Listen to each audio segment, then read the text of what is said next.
Yo les artichauts, bienvenue sur cette nouvelle vidéo. Alors je vous accueille aujourd'hui pour un autre épisode de Pays sur 10. Je crois qu'on est maintenant sur le 24e épisode de Pays sur 10. On commence à y arriver, hein. Ça va venir.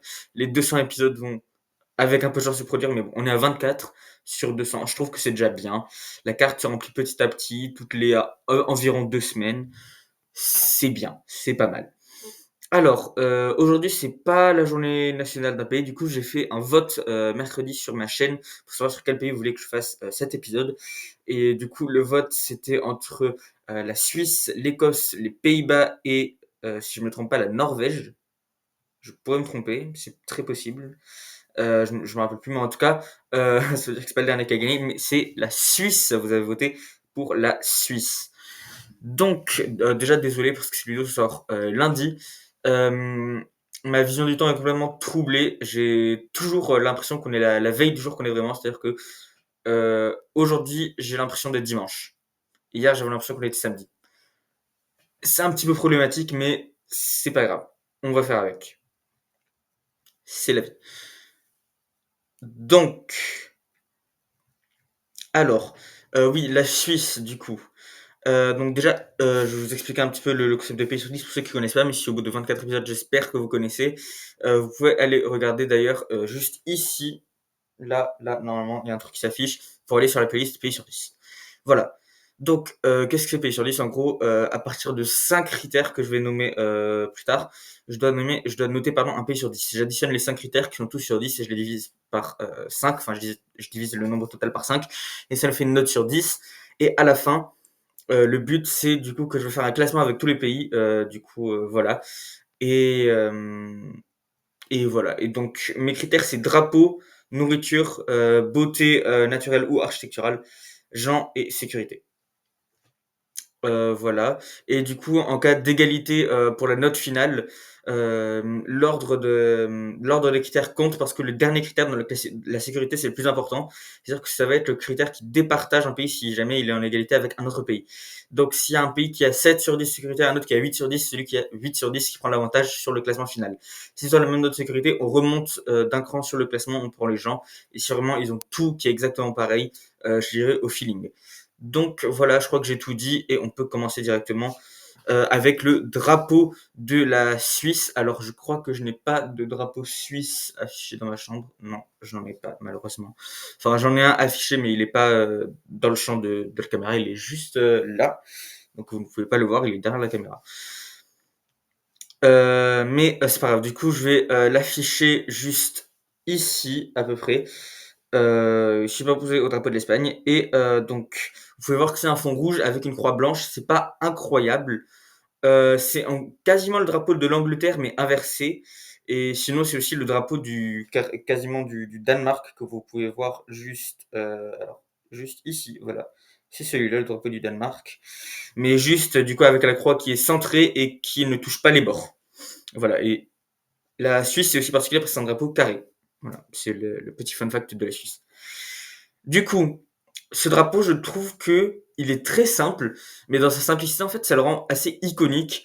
Et maintenant, ce symbole fond rouge avec une croix blanche, c'est le symbole un peu de la neutralité. Enfin, quand vous pensez neutre, parce que la Suisse est connue pour être un pays neutre, euh, bah en fait, maintenant quand on imagine neutre, on imagine le drapeau de la Suisse, et c'est pour ça que c'est un drapeau tellement simple et facile à imaginer, et qui n'en devient pas pour autant.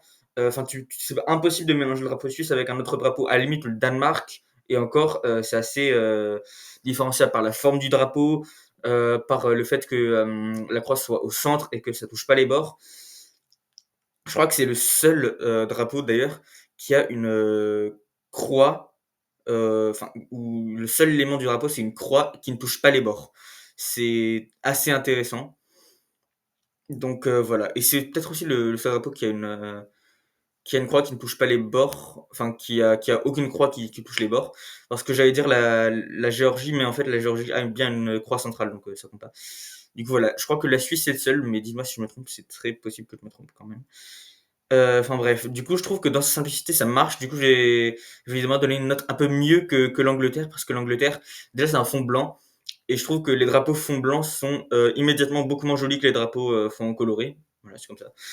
et vu que c'est plus original que juste une croix qui fait comme ça tout le drapeau et que c'est un drapeau carré, enfin il y a un petit peu de plus de sens mis dans le drapeau, j'ai décidé de mettre la note de 7/10. Voilà, j'ai été assez gentil, je pense, avec la Suisse.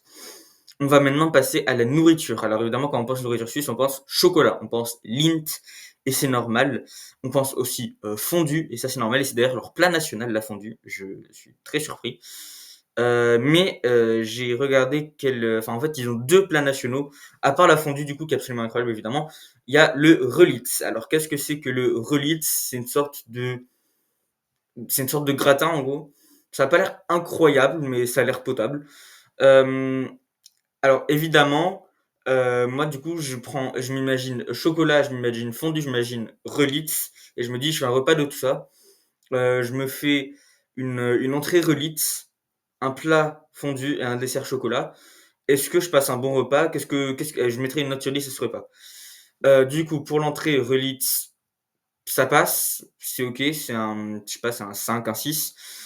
Ensuite pour la fondue, c'est pas mal, j'aime beaucoup la fondue. Après c'est sûr que c'est pas ultra diversifié, si on parle, vraiment au niveau nutritionnel. Hem et ça fait que du coup, au bout d'un moment, manger du pain avec du fromage, c'est sûr que peut-être que j'aurais dû mettre la fondue en entrée, quoi. C'est ça que je veux dire. C'est que, est-ce que ça fait vraiment un repas?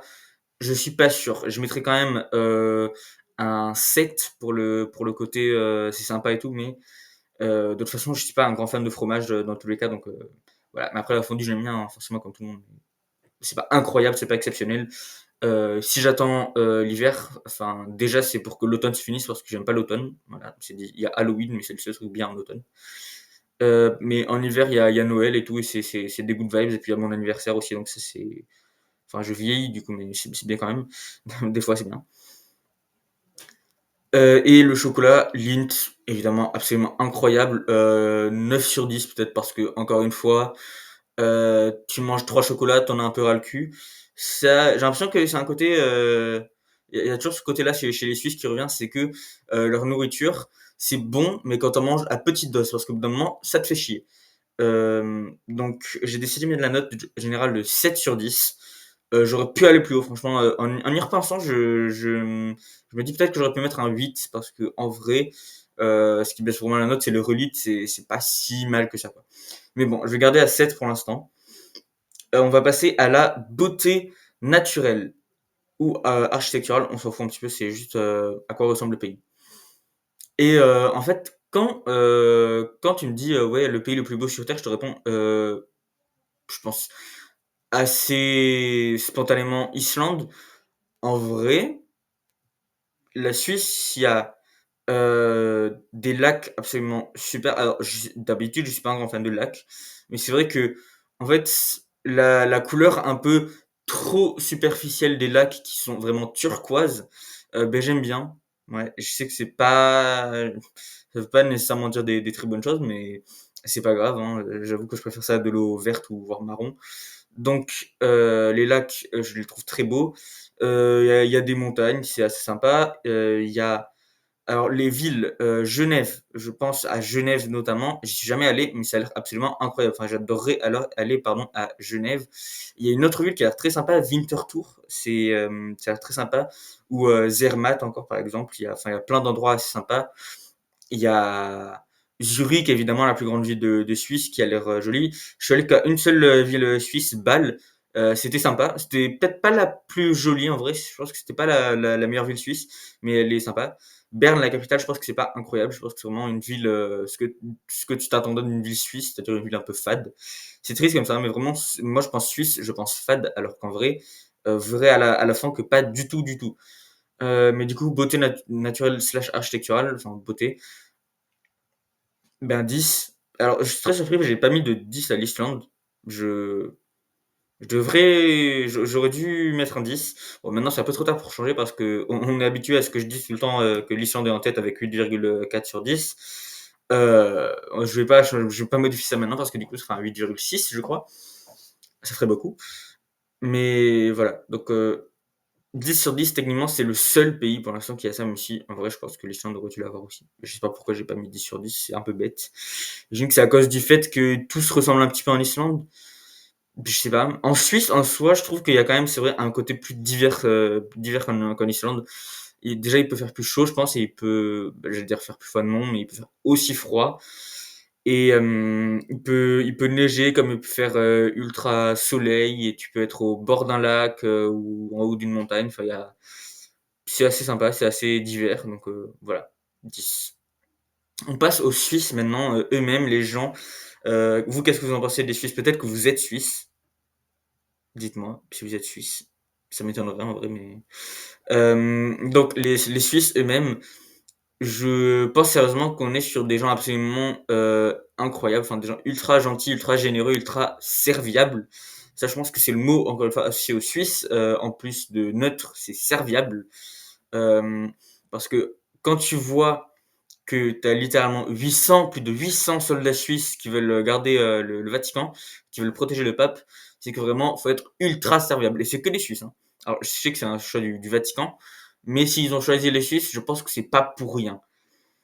Et je pense aussi que c'est pas pour rien que le siège, enfin que un des sièges de l'ONU est à Genève, justement, et qu'il y a juste plein de sièges de grosses organisations qui, qui sont en Suisse, notamment à Genève, du coup.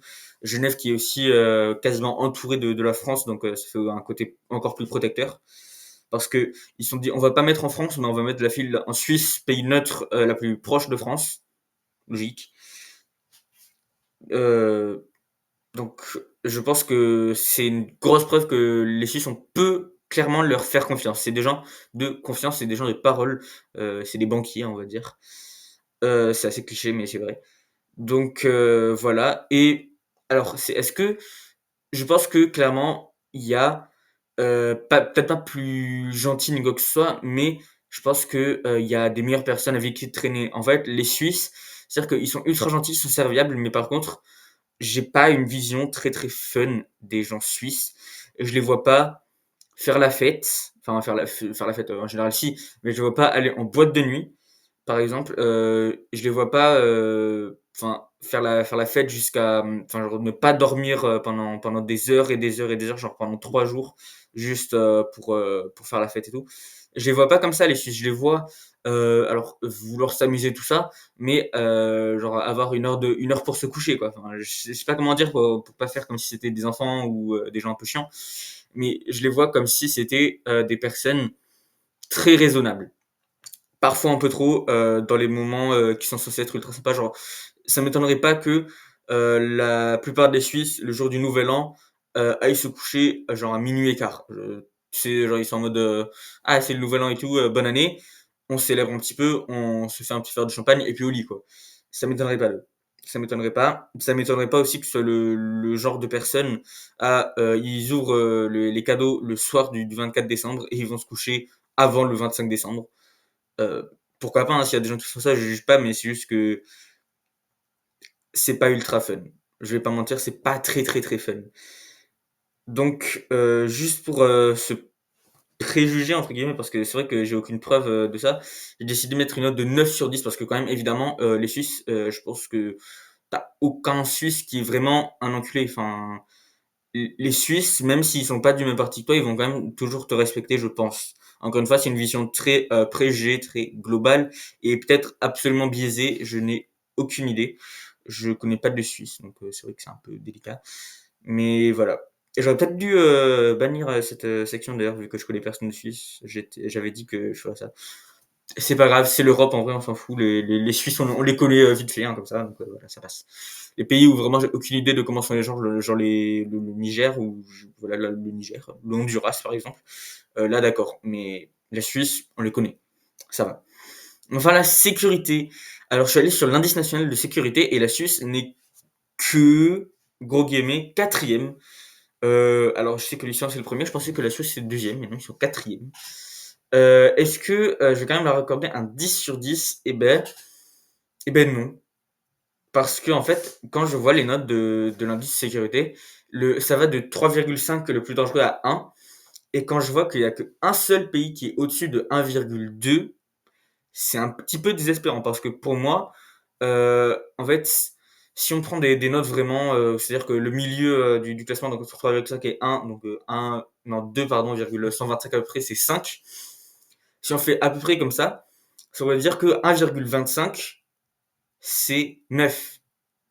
Et du coup, le fait qu'il y ait qu'un seul pays au-dessus de 1,2, sachant que 1,2 c'est proche de 1,25, donc ça ferait 9, ça veut dire que l'Islande c'est le seul pays qui peut réalistiquement avoir un 10 sur 10. Et je vais utiliser ça, c'est assez logique. Mais du coup, voilà, ça veut dire que jusqu'à ce que l'indice de 2026 sorte, l'Islande est le seul pays, enfin ça veut dire qu'il y aura plus de pays qui pourront avoir, qu'il n'y aura pas de pays qui pourront avoir 10 sur 10 pour l'instant en sécurité, c'est pas possible. Voilà, je suis désolé de vous l'annoncer aussi brusquement. Mais voilà, donc la Suisse, c'est un 9 sur 10. Évidemment, c'est un pays très sécurisé, ça tout le monde le sait, encore une fois. On leur a fait confiance pour avoir des QG d'organisations absolument incroyablement grosses à travers toute l'Europe, à travers le monde entier. Évidemment, c'est sécurisé. Après, et aussi du coup, le fait qu'ils gardent le pape, tout ça. Mais bon, c'est sûr que je vois pas d'attaque terroriste à Zurich, ça m'étonnerait fortement. Après, je mets un 9 sur 10 du coup parce que l'indice a indiqué, c'est super. Maintenant, du coup, je me sens un petit peu mal pour la Suisse. En fait, j'aurais bien aimé du coup leur mettre un 10 pour être un peu gentil, mais c'est la vie. J'ai mis un 9. Donc, le 7 sur 10 du drapeau, le 7 sur 10 de la nourriture, le 10 sur 10, attention, de la beauté, point. Le 9 sur 10 des gens et le 9 sur 10 de la sécurité, j'aurais pu en parler, c'est fin de journée là, et par fin de journée, je veux dire 18h15. Donc tout ça, halluciné ensemble, je ne sais plus combien ça fait, mais divisé par 5, en tout cas, ça fait 8,4 sur 10. Est-ce que vous vous rappelez de ce que je vous ai dit tout à l'heure? Je vous ai dit que on se rappelait de l'Islande qui était en première position grâce à leur 8,4. La Suisse, peu importe ce qui se passe, peut être considérée comme notre première place parce que si on prend que les critères généraux, qu'on fait pas de biais par rapport à l'importance des critères, la Suisse est techniquement le meilleur pays jusqu'à présent en ex-aequo avec l'Islande. Malheureusement pour un de ces deux pays, il faut quand même des partisans gagnants parce que sinon le classement sera absolument chaotique. Il y aura 24 troisième place et ce sera débile. Donc, vous vous rappelez ce que j'ai dit, on va partir sur la sécurité. Alors du coup, j'ai dit que l'Islande c'était le seul pays qui peut avoir un 10 sur 10, donc on va résoudre ce problème assez vite. La Suisse n'aurait jamais pu dépasser l'Islande juste à cause du fait que si un pays a la même note que l'Islande, faut juste pas se poser de questions, c'est impossible qu'ils passent en première position. Évidemment, s'ils ont au-dessus de l'Islande, là oui, c'est logique. Mais s'ils ont pareil que l'Islande, c'est pas possible parce que la sécurité, l'indice de sécurité fait que c'est impossible de battre l'Islande. Donc, malheureusement pour la Suisse, ils arrivent en deuxième position, c'est déjà absolument énorme. Ça fait très longtemps qu'on n'a pas eu de nouveaux pays dans le top 3. Donc c'est énorme. Mais voilà, je me dis que c'est peut-être un tout petit peu décevant. C'est comme ça. C'est déjà bien, je trouve. Ils ont rivalisé, c'est un très bon rival avec l'Islande. Et voilà, en espérant du coup que le prochain pays puisse battre l'Islande. Enfin, en espérant. Je suis pas vraiment en espérant, mais voilà, peut-être que le prochain pays va battre l'Islande, ou peut-être que le prochain pays va battre le Niger pour la catégorie du pire pays jusqu'à présent. Why not? Voilà, donc merci d'avoir regardé cette vidéo.